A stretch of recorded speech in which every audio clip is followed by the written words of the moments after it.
Bu Istanbuldagi eng taniqli ko'chalardan biri. Eng taniqlisi bo'lmasa nimaga? Chunki o'ng qo'lda hamma tarixiy obidalar, Sulton Ahmed, Hagia Sofiya hammasi shu yerda. Va bu yerda bugun bizga kirib kelgan brend, ya'ni Burger King ham joylashgan. Xo'p, nega men birinchi ko'chadan boshladim? Sababi bu yerda turk tilini biladiganlardan ko'ra ingliz tilini biladiganlar ko'proq. Lekin shunga qaramasdan hamma narsa turk tilida, ko'rasizlarmi? Umuman nimaga ahamiyat beradigan bo'lsa ham birinchi o'rinda turk tilida qilingan.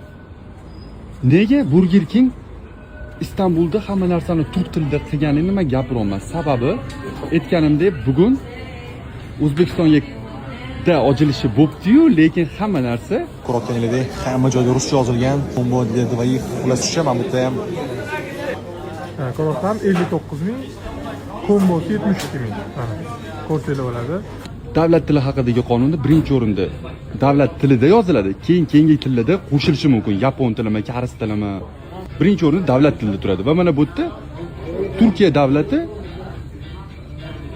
o'tqiza olgan o'zining qonunini. Thank you deb qo'ymagan bu yerda. Tashakkur ederiz deb qo'ygan. Ahmoqgarchilik. Nimaga men bu narsa haqida gapiryapman? Sababi aytganimdek, O'zbekistonda davlat tili bir dona, o'zbek tili. Boshqa til yo'q davlat tilida. Ya'ni istalgan bir brendmi, nima bo'lsa ham birinchi o'rinda shu tilda bo'lish kerak. Keyinchalik aytganimdek boshqa narsalarni qo'shish kerak. Mantiqan bu to'g'ri ham. Nimaga? Chunki O'zbekiston bu o'zbeklar turadigan joy asosan va ular asosan o'zbek tilini bilishadi. Boshqa tillarni bilgani zo'r, o'zi uchun yaxshi, lekin bilishga majbur emas va bilmagani uchun kamsitilinishi yoki-da o'zini g'alati his qilishi yoki chetlashishi umuman kerak emas. Chunki bizga kirib kelishyapti va bizlarning qonun qoidalar bo'yicha o'ynashligi kerak. Bizga kimnidir qonun qoidalari bo'yicha o'ynashimiz umuman kerak emas.